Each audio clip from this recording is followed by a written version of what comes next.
Learners, in this video I'm going to talk about the consumer decision making process. Decision making is a concept which involves selecting a course of action from among the available alternatives. And on the other hand, consumer decision making is a process by which consumers try to identify their needs or become aware of the problems. Then they collect information in order to solve their problems or to satisfy their needs. Then further, they evaluate alternatives, brands which are available of the various products or the services, alternative services which are available to satisfy their needs. And finally, they make the purchase decisions. So basically, consumer decision making is a process by which consumers decide what products to buy or what services to avail. And the actions of the consumer during the consumer decision making process are basically determined or impacted by the psychological and economical factors. Further, environmental factors such as families, the cultural group to which the consumers belong, the social values of the society in which the consumer live, all these factors also have a bearing on consumer decision making. Now let's analyze the various steps which are involved in consumer decision making process. The first step in consumer decision making process is problem recognition.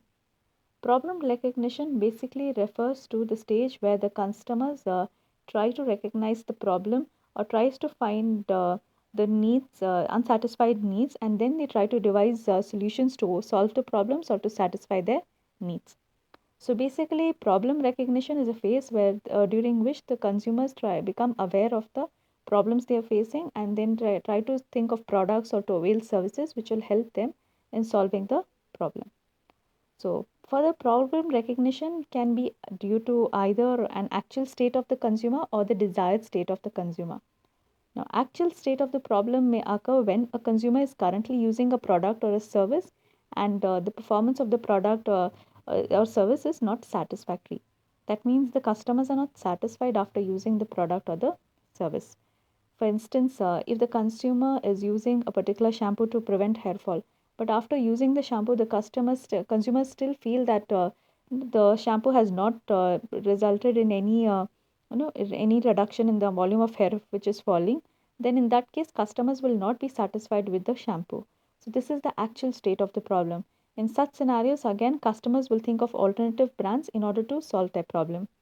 And the other situation is the desired state of the problem occurs when the customers are not currently using a product or they want a better version of the product. Like, take the example, if a customer owns a two-wheeler and wants to purchase a four-wheeler, then that is the desired state of the problem. So this is the first stage in consumer decision making process, which is problem recognition. Next is information search. Once the customers recognize the problems which they want to solve or recognize the unsatisfied needs, then customers think of trying to get information about the various brands of products which are available or the various alternative services which are available in order to satisfy their needs. Like supposing in the first stage the customer faces the problem of hair fall. Then in the second stage, that is the information search stage, the customers will think of the various brands of shampoos which they can use which will help them in reducing the hair fall. So basically, information stage is a stage where an aroused customer is involved in information search. So basically, information search is a stage where the consumers seek to answer questions such as which product category or brand will satisfy their needs, where the product can be purchased easily, and what is the experience of the people who have already used the product. So the customers tries to elicit information about all these questions so that they can better evaluate the various alternatives which are able to satisfy their needs. So basically, information search also depends on the kind of product the customer is seeking for. Now, if the product which the customer is intending to buy is expensive, then the information search which is involved is extensive information search. Whereas on the other hand, if the product which the customer is seeking to buy is not very expensive, then the information search is limited information search. Like extensive information search is generally taken in the case of purchase decisions involving expensive products like cars, jewelry, home. So in all these cases, since the amount of investment is huge, therefore customers carry out extensive information search. Means they try to collect more and more of information. Whereas limited information search happens when the amount of investment in a product or service is limited. Like take the example which two-wheeler to buy. So the amount of investment which is involved in purchasing a two-wheeler is limited. So in such cases, the customers will not seek to gather more and more of information. The next stage is evaluation of alternatives. So while making an evaluation of alternatives, the consumers tend to use two types of information. Firstly, the list of brands which are available from web, which will help them in satisfying their unsatisfied needs. And on the other hand, the criteria which has to be used for evaluating each brand. Example, if the consumer wants to purchase automobile, that is a four-wheeler. Now, in that case, there are different companies which offer four-wheelers like Maruti, Hyundai, Toyota, then we have Volkswagen, and so many other companies which offer four-wheelers. Now, from the available brands, supposing the criteria of the consumer is to select a car which offers greater mileage, then based on the mileage of the cars in the different brands like Hyundai, Maruti, whichever car offers greater mileage or better mileage, the consumers will opt for that particular brand. Whereas on the other hand, the criteria for selecting a car is not mileage, but the styling of the car. Then in that case, again, the brand which is selected by the consumer will be different. So alternative evaluation refers to basically selecting from the various alternatives which are available. The next stage which is involved in consumer decision making process is purchase decision. Now, purchase decision basically refers to the decision of the consumer to purchase a product, and this consumer purchase decision is basically influenced either by the attitudes of others or the unanticipated situational factors. Now, attitude, what I mean by attitudes of others is, see, when a consumer decides to purchase a product, there is influence of family, culture, society in their purchase decisions. Like, let's take the example: if a person wants to purchase, if a person wants to purchase Hyundai car, the consumer, but then the children in the family, they want some other model of the car, or not of Hyundai but maybe of Maruti Suzuki. Then in such cases, the consumer is caught between a dilemma as to which brand to buy.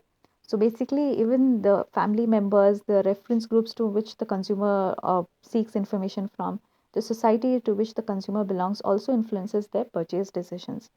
Further, unanticipated situational factors will also either postpone our purchase decisions or will result in immediate purchase decisions. Like, let's take the example: a person wanted to purchase a television set. A consumer is deciding on purchasing a television set, and but maybe after 2 3 months, but suddenly the consumer's television set, which the consumer is currently using, breaks down or is due for repair. Then in that case, the consumers, instead of postponing their purchase decision, will opt for immediate purchase decision. And moreover, when there are festive offers during the particular period, then that gives another more reason, or it drives the consumer to go for an immediate purchase decision. So even the situational factors also play an important role in consumers' time purchase decision timing. Okay, nevertheless, the consumer's decision to change, to postpone, or to avoid an immediate purchase will be greatly influenced by the perceived risk factor.